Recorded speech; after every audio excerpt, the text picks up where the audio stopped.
कि जो मैं आप लोगों को दिखाने वाला हूँ ये जो है 3100 का जो प्रॉफिट है, इसमें मैंने कितने ट्रेड लिए आप देखिए। यहाँ पे मैं आप लोगों को दिखा देता हूँ। मैंने एक्सेल में मेंटेन कर रखा है। यहाँ पे ट्रेड्स वाले में ये 7 तारीख की ट्रेड है मेरी, आपको दिखा देता हूँ। यहाँ से लेके यहाँ तक की 13 ट्रेड देख रहे होंगे यहाँ पे क्लियरली तौर पे, ठीक है।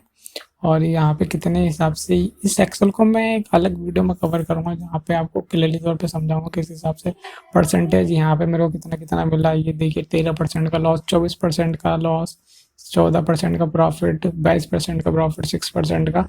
तो ये ओवरऑल आप मान के चले। यहाँ से यहाँ पे अगर मैं इसको अगर दिखाता हूँ तो आपको दिख जाएगा ऑलमोस्ट मेरे को 50% का प्रॉफिट हुआ है।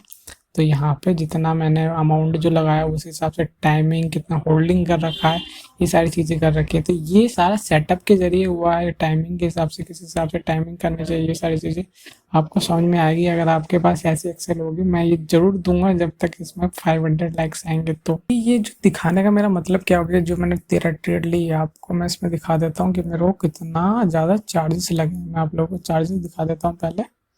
यहाँ पे आप नीचे की तरफ में आएंगे, एक ट्रेड पे बाय करने में मुझे 30 रुपये देने पड़ रहे हैं, ठीक है। जो 20 रुपये की बात हुई थी, इन्होंने कहा आपको 2x का मार्जिन मिल रहा है, इसलिए आपको 30 रुपये देने पड़ेंगे एक बाय पे और एक सेल करने पे। मतलब 30 रुपये बाय करने पे, 30 रुपये सेल करने पे मुझे कितने देने पड़ेंगे, 30 रुपये देने पड़ेंगे और 30 उसके सेल करने 60 रुपये, ठीक है। फिर उसके बाद जब मैंने और कैलकुलेशन करी कि मुझे कितने और देने पड़ेंगे, यहाँ पे मुझे क्लियरली तौर पर पिक्चर दिखी 140 रुपीज़ ये, और ये सब मैंने कैलकुलेट करा तो मैंने अप्रॉक्स मान के चला कि इनका जो प्राइस है 90 से लेके 100 रुपये है एक बाय सेल करने में।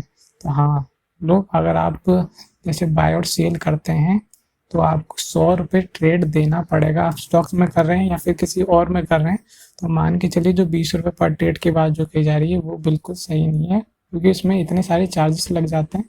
जैसे कि मैं आप लोगों को दिखाऊँ यहाँ पे क्लियर तौर पर ये चार्जेस इन्होंने लगाए हैं, ये तो पे आउट का बना है, ये तो कुछ नहीं है चार्जेस, ठीक है। 80% ब्रोकरेज, फिर उसके ऊपर 80% charges, STT, STT R&D, stamp duty, transaction charge, clearing चीज पास, सेवी फीस, ये सब जोड़ जाड़ के मतलब आपकी एक बाय और सेल करने पे आपको 80 से 90 या 100 रुपये तक का चार्ज लग सकता है। तो उतना आप कैलकुलेट करके रखिए कि आपको जब भी आप प्रॉफिट के बारे में सोचे कि आपका प्रॉफिट इतना है 4800 का, तो इसमें आपके बाय सेल को जरूर जोड़ दीजिए, 100 रुपये का अमाउंट अलग से कर दीजिए, उसी हिसाब से आपको रखना चाहिए, ठीक है। उसी हिसाब से आपका होना चाहिए कि हाँ भाई इसमें जो 960 का जो रिवॉर्ड है मेरा, उसमें 100 रुपये जो है मान के चलिए चार्जेस में जाने वाला है। तो पर ट्रेड आप 100 रुपये का अगर मान के चल रहे ऑप्शन बाय में तो उतना मान के चलिए। अब मेरे को एक और कहानी इसमें इंपॉर्टेंट बतानी जो कोई नहीं बताता।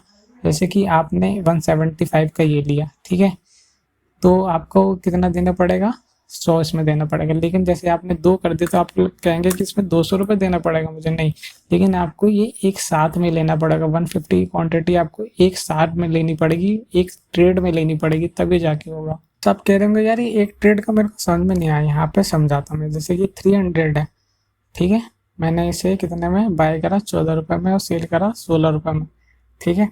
अब इसमें क्या हुआ, 75 में मेरे को कितने, मतलब इसमें 4 लॉट जुड़े हुए हैं, 4 लॉट पे मेरे को नहीं देना, सिर्फ यहाँ पे 300 रुपये पे ये जो ट्रेड बनी इस पे, और 300 रुपये सेल करने में मेरे को 100 रुपये ही चार्ज गया। मतलब अप्रोक्स अगर कैलकुलेशन करूँ सारी चीज़ों को तो यहाँ पे मुझे बाय और सेल करने में 100 रुपये ही चार्ज गया। अगर मैं यहाँ पे 75 लेता, 75 में लेता, 4 बार ऐसे करता तो मेरे 100 रुपये सब पे देना पड़ता। तो इस चीज़ को ध्यान में रखते हुए जरूर कीजिए, ठीक है। अगर लॉट साइज आपके उसके हिसाब से है तो उसी हिसाब से चार्जेस लगेंगे आपके, अगर एक ट्रेड पे ले रहे हैं जा रहे हैं तो।